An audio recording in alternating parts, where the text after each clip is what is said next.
Az online program a Lélekben rendben, azaz a helyi közösségek szerepe a fiatalok lelki egészségének megőrzésében című pályázati program keretein belül a Kulturális és Innovációs Minisztérium és a Nemzeti Kulturális Támogatáskezelő támogatásával valósult meg. Program címe: Hogyan fejlesszük lelki ellenálló képességünket és előzzük meg a kiégést. Program kódja IFJ-G-23-A-0198. Perger Tünde vagyok, szociális munkás, addiktológiai konzultáns és családkonzulens jelölt. És ma arról szeretnék beszélni, hogy mennyire fontos a mentális egészség. És hogy ezzel mennyire sokan foglalkoznak, és milyen lényeges dolog, ez abból is látszik, hogy a WHO-nak is van egy megfogalmazása a mentális egészség fogalmára, mégpedig az, hogy a mentális egészség a jólétnek egy olyan foka, amelyen az egyén megvalósítja a képességeit, meg tud küzdeni az élet mindennapos nehézségeivel, eredményeivel, és gyümölcsözően képes dolgozni, valamint hozzá tud járulni a saját és a közösségének a jólétéhez. Azt nagyon fontos tudnunk, hogy tisztában legyünk a mentális egészségünkkel, hogy tulajdonképpen miket foglal magába a mentális egészségünk, a mentális jólétünk. Az első dolog az, hogy általánosan egy pozitív érzést élünk meg a mindennapjainkban.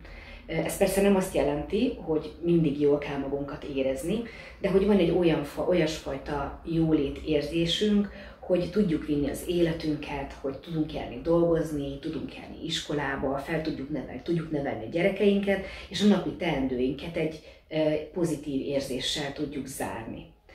Egy másik olyan dolog, amit magába foglal a mentális jólét, az az, hogy nem csak saját magunkat értékeljük, és saját magunk értékességébe vettünk hitet, hanem azokéba is, akik körülöttünk vannak. Hogy meglátjuk a barátaink pozitív tulajdonságait, meglátjuk, hogy miért érdemes munkába járni, meglátjuk azt, hogy a munkatársaink miben tudnak nekünk segíteni, mik azok a dolgok, amikért érdemes barátságokat és kapcsolatokat kialakítani, valamint mik azok a körülöttünk lévő, vagy kik azok a körülöttünk lévő emberek, akiknek a közelsége minket pozitív érzéssel tölt el. Aztán fontos, hogy meg tudjunk birkózni a minket érő gondokkal, illetve a minket érő pozitív és negatív érzésekkel. Azt nagyon hangsúlyoznám, hogy nem csak a negatív érzések megbirkózat. Tehát, hogy nem csak arra van szükségünk, hogy negatív érzésekkel tudjunk megbirkózni, hiszen ezt mindannyian tudjuk. Hogyha valamilyen stressz ér minket, vagy a mindennapjainkban akármilyen frusztráció, vagy akármi miatt frusztrálunk, akkor ezekkel meg kell birkóznunk. Vannak rosszabb napjaink, hogyha esik az eső, akkor is szomorúbbak vagyunk, vagy mondjuk történik valami a munkahelyünkön, összeveszünk egy kollégánkkal, rosszul vizsgázunk, akkor ezek a negatív hatásokat is fel kell tudnunk dolgozni. És azt gondolom, hogy ebben több gyakorlatunk van. De hogy az is fontos, hogy a nagyon pozitív érzéseket meg tudjuk élni. Most, ha erre példát akarnék hozni, akkor azt mondanám, hogyha történik velünk valami nagyon-nagyon jó dolog, akkor ne feltétlenül az legyen a megküzdési stratégiánk, hogy mondjuk megünnepeljük és mondjuk lerészegedünk, hanem hogy tudjuk valahogy másképp levezetni ezeket a pozitív érzéseket. A negatív érzésekről, mert majd a későbbiekben beszélünk, hogy érdemes segítséget kérni ezekben az esetekben, amikor valami negatív dolog történik. De mindenféleképpen a mentális egészség az magába foglalja azt, hogy mind a pozitív, mind a negatív dolgokkal meg tudjunk küzdeni. Akár úgy, hogy segítséget kérünk, akár úgy, hogy saját magunkban feldolgozzuk ezeket a dolgokat, és mondjuk úgy feküdjünk le a nap végén, hogy ne pörögjük túl ezeket a dolgokat, és el tudjunk aludni. Aztán ugye nagyon fontos a megfelelő személyes kapcsolatok kialakítása, akár a szűk, akár a tágabb környezetben. Nem kell mondanom, hogy az alapvető dolog, hogy a családi kapcsolataink rendben legyenek, és hogy amikor hazaérünk egy fárasztó nap után, akkor legyen egy biztonságos közegünk, ahol le tudunk ereszteni, és ahol a mindennapi gondjainkat el tudjuk felejteni. Az én saját életemben is van olyan, szociális munkásként tehát hogy nagyon sokat foglalkozom nehéz sorsú emberekkel, de hogy megvan az a készségem, vagy képességem, hogyha otthon le is kell vezetnem a feszültségemet, vagy a mindennapi gondjaimat azzal, hogy a családtagjaimmal ezt nem beszélem, de hogy mégiscsak az a leginkább megnyugtató, hogy hazamegyek, és mondjuk otthon érzem magam. Vagy ugyanerre valók a barátok, hogy vannak olyan dolgok, amit a családtagjainkkal nem tudunk beszélni, akkor legyen egy olyan támogató közegünk a barátaink között, vagy akár a munkatársaink között, vagy akár tágabb környezetben, mondjuk az edzőnk, hogyha edzésre járunk, vagy ha gyerekekről beszélünk, vagy oktatónk, vagy tanárunk, akivel a gondjainkat meg tudjuk beszélni, és támogatni tudnak minket. Aztán fontos még a mentális egészség szempontjából a lélek stressz utáni öngyógyító képessége, de erről majd a későbbiekben a kollégám beszélni fog. Ami nem csak azt jelenti, hogy elmegyünk segítséget kérni, hanem az öngyógyítás részéről, hogy mik azok a pozitív technikák a saját életünkben, amivel mondjuk megnyugvást tudunk magunknak adni egy nap után. Ez mondjuk lehet a sport, lehet olvasás, lehet séta, lehet az, hogy a természetben vagyunk, vagy akár kikapcsolódunk a barátainkkal. És akkor fontos még az, hogy függ a mentális egészség alapvető szükségleteinktől. Biztosan mindenki ismeri a Maslow piramist, aminek a legalján olyan létszükségletekhez kötődő dolgok vannak, mint az éhség, a szomjúság, a biztonság, és ezeket követik a magasabb rendű szükségleteink, és azt ugye mindenki tudja, hogy ha éhesek vagyunk, akkor nem nagyon tudunk a mentális szükségleteinkkel törődni. Függ még a képességeinktől, hogy mennyire tudjuk az érzelmeinket kifejezni, hogy mennyire vagyunk tisztában a saját érzéseinkkel, a saját érzelmeinkkel, mennyire tudjuk felismerni azokat, illetve mennyire tudjuk a stresszt kezelni, illetve mennyire tudjuk a lelki egyensúlyunkat fenntartani, de ezekről már az előbbiekben egy kicsit így beszéltem, vagy így érintettem. Illetve attól is függ a mentális egészségünk, hogy a családunktól mit örököltünk, hogy hogyan dolgozták fel mondjuk a szüleink, vagy hogyan figyeltek a saját mentális egészségünkre, vagy egészségükre. Magyarországon szerintem még a mai napig nagy probléma az, hogy nem nagyon tudunk segítséget kérni, illetve azt gondolják az emberek, hogy ha pszichológushoz, pszichiáterhez, vagy mentálhigiénés szakemberhez fordulnak, akkor ez ugye nagyon sokat változott, de hogy még mindig tartja magát az a hiedelem, hogy ez szégyelni való dolog. Pedig azt gondolom, hogy minél inkább egészségesek vagyunk mentálisan, annál inkább érezzük szükségét annak, hogy az önismeretünket fejlesszük. És ez nagyon sok esetben nem feltétlenül elégítődik ki, hogyha a szakkönyveket olvasunk, vagy hogyha ezzel kapcsolatos könyveket olvasunk, hanem igenis fontos néha pszichológushoz járni, akkor is, hogyha az embernek nincs valami olyan gondja, vagy ilyen igazán feszítő gondja, vagy nem éri olyan stressz, hanem egyszerűen a mentális jóléte érdekében fontos, hogy segítséget kérjem. 1997-ben McDonald és O'Hara írta le, hogy tulajdonképpen mik azok a tényezők, amik befolyásolják a mentális egészséget, mindazokon túl, amikről eddig már beszéltem. Az egyik legalapvetőbb dolog, aminek lehet, hogy nem is tulajdonítunk túl nagy jelentőséget, az a saját környezetünk. Hogyha egy rendezett környezetben vagyunk, az sokkal jobban hat a mentális állapotunkra, a gondolkodásunkra, a lelki egészségünkre, mint hogyha rendetlen környezetben élünk. Erre sok ember nem gondol, de hogy ez nagyon fontos. Az én saját munkahelyemen is mindig ezt szoktam azoknak az embereknek mondani, akikkel foglalkozom, és egyébként utalunk is rá nagyon sokszor, hogy az állapotukat sokszor abból lehet lemérni, hogy a saját környezetüket mennyire tartják rendben. Úgyhogy ez akármennyire tűnik apróságnak, mégis nagyon fontos dolog a mentális egészség szempontjából. Aztán van az érzelmi elhanyagolás. Ez azt hiszem, hogy ez már egy ilyen nagyon végletes dolog, de hogy ugye említettem korábban az érzelmi biztonságot, ugye ennek az ellentéte, hogyha valaki nagyon nem érzi magát, akár a családja, akár tehát a szűk családja, vagy akár a tágabb emberi kapcsolataiban érzelmileg biztonságban. Nagyon sokszor már gyerekkorban kialakul az, hogy valaki nem kap elég figyelmet, vagy nem kap elég törődést és szeretetet, és ez akár a felnőtt korára is kihat, illetve a felnőttkori mentális egészségére, vagy mentális egészségére nagy mértékben hatással van. Aztán ez már egy ilyen tágabb megfogalmazás, de hogy a társadalmi környezet, vagy a társadalmi megbecsülés az, amitől mi jól érezzük magunkat, vagy nem tudjuk magunkat jól érezni. Nagyon fontos, hogy mindig a munkahelyre utalok, de ez is saját személyes tapasztalatom, hogy amikor az ember elégedett a munkahelyén, munkahelyével, illetve elégedett a munkakörnyezetével, elégedett a státuszával, amiben van, akkor az nagy mértékben hozzájárul ahhoz, hogy a mindennapi életben nagyon jól tudjon helytállni. És ugye ennek az ellentéte az, hogyha valaki mondjuk ebben a társadalmi támogatásban nem érzi azt, hogy így kompetens, vagy hogy nem támogatják őt megfelelően, de akár beszélhetünk így a kormányzásról, vagy akár a kisebb helyi társadalmi csoportokról, akkor ez szintén egy olyan dolog, ami csökkentheti a mentális egészséget, illetve befolyásolhatja azt, hogy hogyan érezzük magunkat.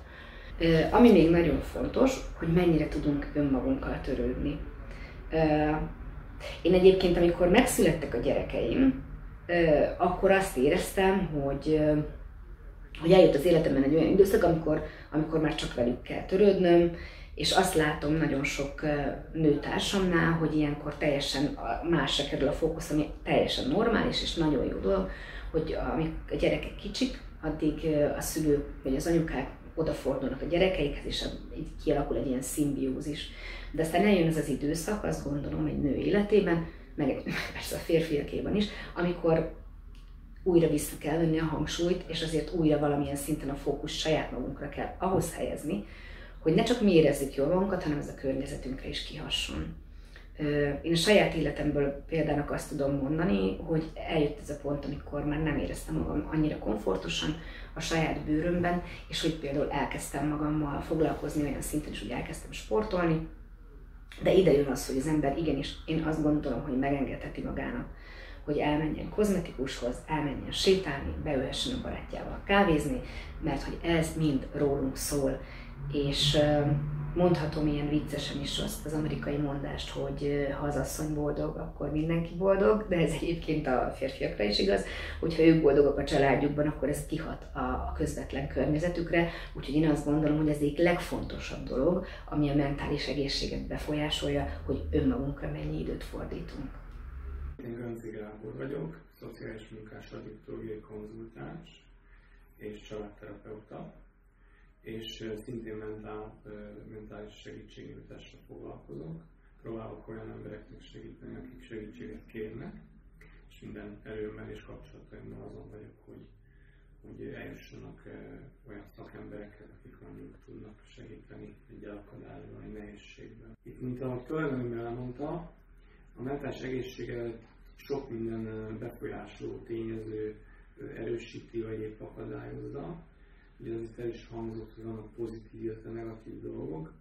Ugye, hogy a stresszről is tudjuk, hogy vannak olyan stressz állapotok, amik mondjuk kimondottan negatívak az életünkre és a mentális állapotunkra, de vannak olyan stressz állapotok, amik amúgy akár izgatottá tesznek, lelkessé, kreatívvá, és ezek a dolgok befolyásolják mondjuk pozitívan is az életünket. Tehát nem kell a stresszről mindig úgy gondolkodni, mint egy abszolút negatív dolog. Én úgy szoktam inkább ezt megemlíteni, hogy a stressznél, hogyha felveszünk egy tárgyat, ami nem túl nehéz, mondjuk egy mobiltelefont, és kitartjuk így a kezünket előre, akkor ugye azt lehet mondani, hogy nem nehéz. Igen, ám, de meddig vagyunk képesek ezt tartani. Tehát ugye ez egy nagyon fontos dolog a stresszről, hogy vajon le tudjuk-e tenni azt a stressz állapotot okozó dolgot. Van-e olyan hely, ahol ez letehető, van olyan hely, ahol kikapcsolódunk, hogy kicsit ezt engedjük, mert azt a mobiltelefont, ha néha le tudjuk tenni, akkor nagyon sokáig képesek vagyunk tartani. Míg ha nem tehetjük le, akkor valójában 1-2 órán belül úgy esik be a kezünk, hogy biztos, hogy le kell tennünk, tehát nem fogjuk bírni. A stresszről így érdemes gondolkodni, és ugye, mint említettem, vannak olyan dolgok, amik pedig ezt megóvják, úgymond protektív tényezők. Ugye a kolléganőm említette, hogy vannak olyan dolgok, amik kimondott segítik. Ugye, hogyha önmagunkkal foglalkozunk, vagy olyan emberek lesznek körül, akik mondjuk támogatóak, vagy akik nem szívják el az energiát, és tudunk szelektálni, hogy egyáltalán felismerjük, hogy milyen szükségleteink vannak, mert ugye az önbecsülés az nagy mértékben függ az önismerettől, vagy ha nem ismerjük meg magunkat, akkor nagyon nehéz beazonosítani a saját szükségleteinket. Nagyon sok ember küzd azzal, hogy egyáltalán az érzéseit meg tudja fogalmazni, vagy megkérdezem tőle, hogy mi a baj, akkor elkezdenek panaszkodni, de ha elkezdjük lefejteni, akkor rájövünk, hogy nem is az a baja, amit épp mond. Mert persze, hát ugye vannak problémák a világban, vannak a szűk környezetünkben, és vannak problémáink, amik ugye belülről fakadnak. Vannak, amin tudunk változtatni, és vannak, amin nem. Viszont nagyon nem mindegy, hogy mondjuk rálássunk a saját problémánkon belül arra, hogy vannak dolgok, amik igenis képesek önbe változtatni.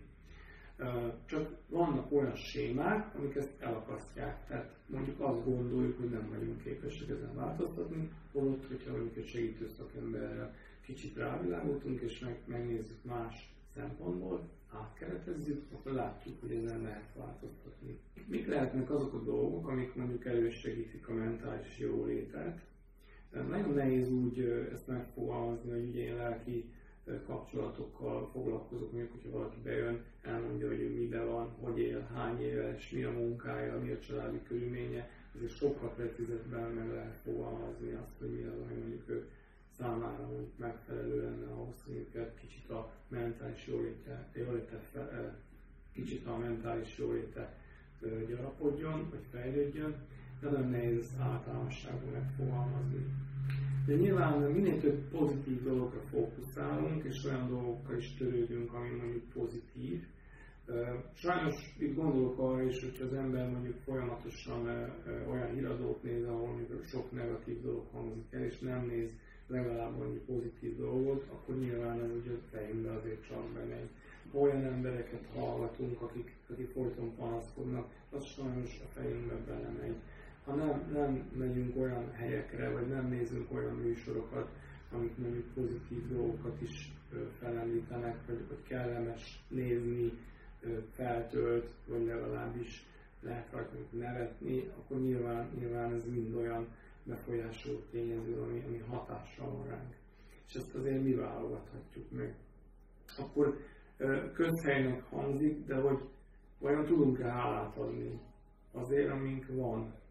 Mert tényleg így nagyon sokszor ez ilyen evidencia, de mégis meg kell tanítani az embereket önmagukra nézni, és kicsit felsorolni azt, hogy hát azért mégiscsak van hol laknia, azért van egy munkahelye, szerető családja, mégiscsak van egy autója, és még sorolhatnám. Tehát nincs olyan ember, aki ne tudna pár olyan dolgot azért elmondani, ami pozitív az ő életére, amiért lehet hálás.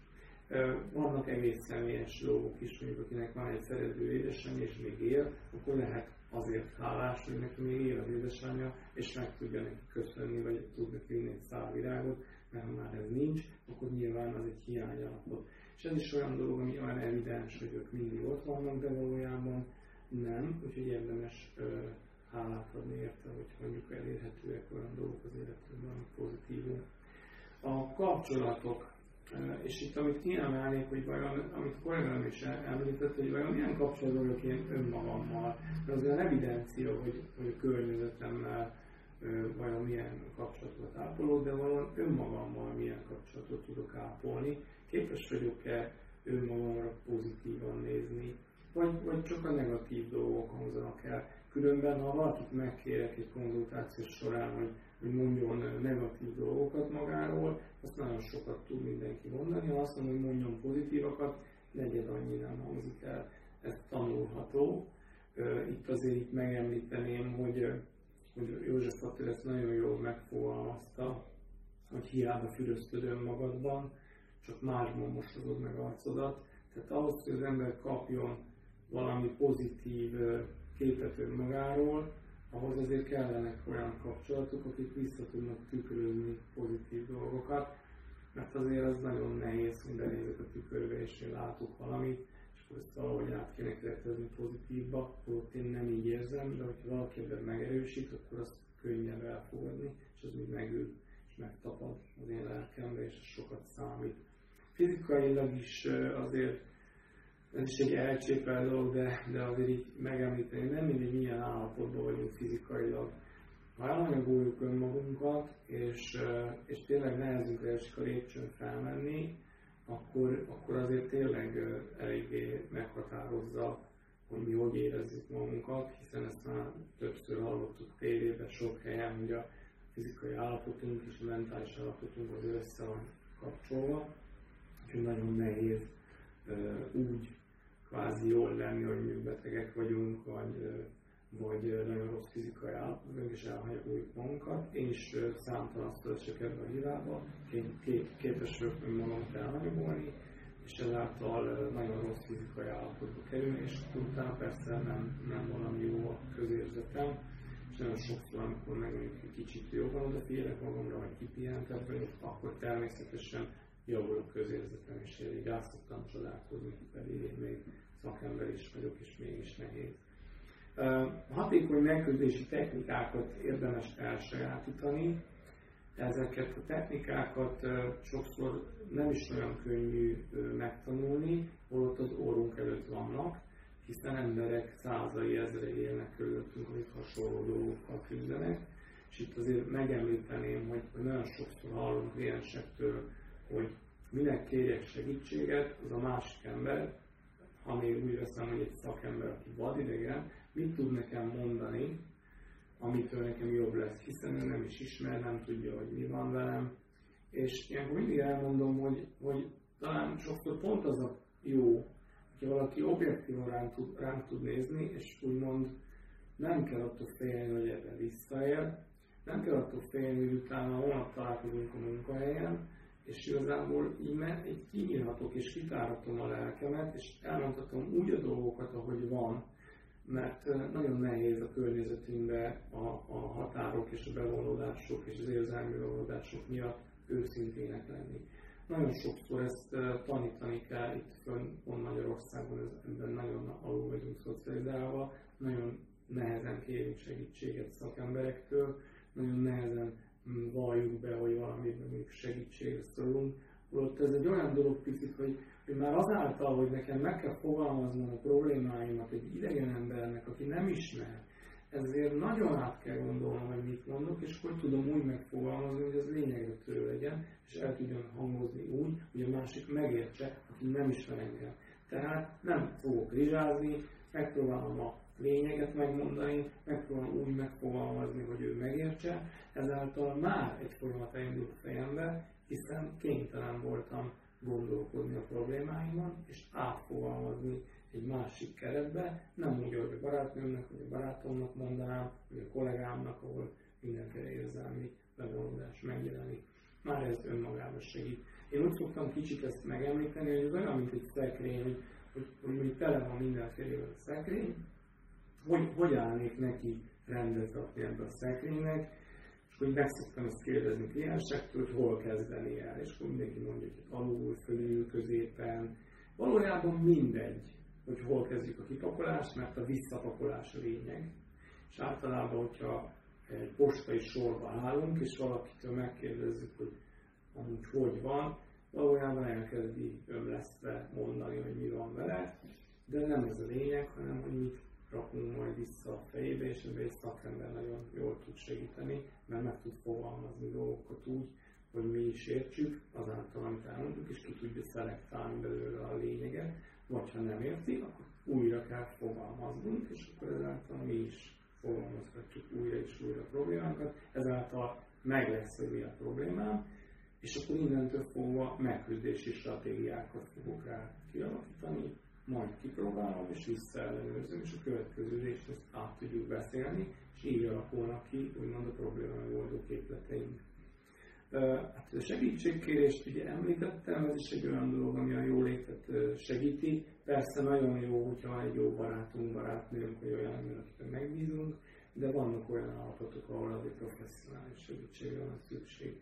Az önismeretet többször mondtam, nagyon sok olyan kérdés van, ami önismereti platformot adhat, de ebbe is tud segíteni egy szakember, ahol még önmagunkra tudunk nézni. Nagyon sok ember nem tudja, hogy mire képes, hogy milyen képességek birtokában van, vagy az önbizalma el van akadva, és akkor valójában bele se vág. A környezetünkben sokszor nem biztos, hogy direkt vagy indirekt módon nem biztos, hogy segíti ezt a folyamatot, vagy nem biztos, hogy valós képet látunk. Nagyon sok minden befolyásolja, hogy az önismeretünk vajon mennyire torzul. És hát ugye a saját sémáinkra is nehéz ránézni, amit a családból hozunk, mintákból, rakunk össze, nehéz megfogalmazni, hogy mi milyenek vagyunk.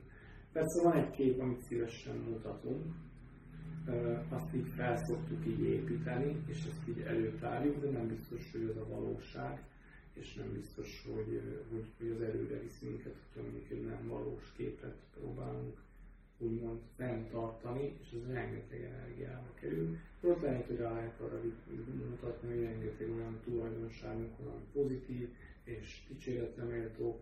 Talán közhely, de itt meg kell, hogy említsem, hogy az egészség az sokkal több annál, mint a betegség hiánya.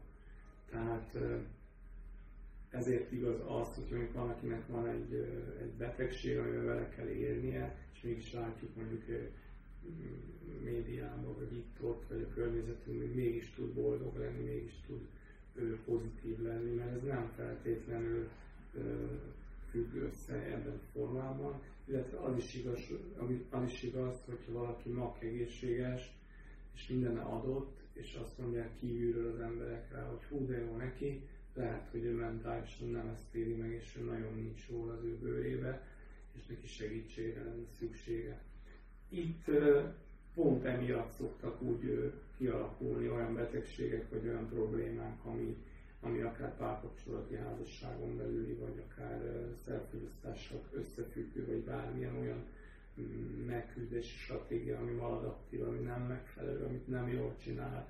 És aztán persze nem mondja el senkinek, hogy neki mi a baja, mert kívülről minden rendben van. Sok ilyen hír van a tévében, hogy szomszédok azt mondják a híradóban, hogy olyan jó ember volt, mint neki egy szava nem volt.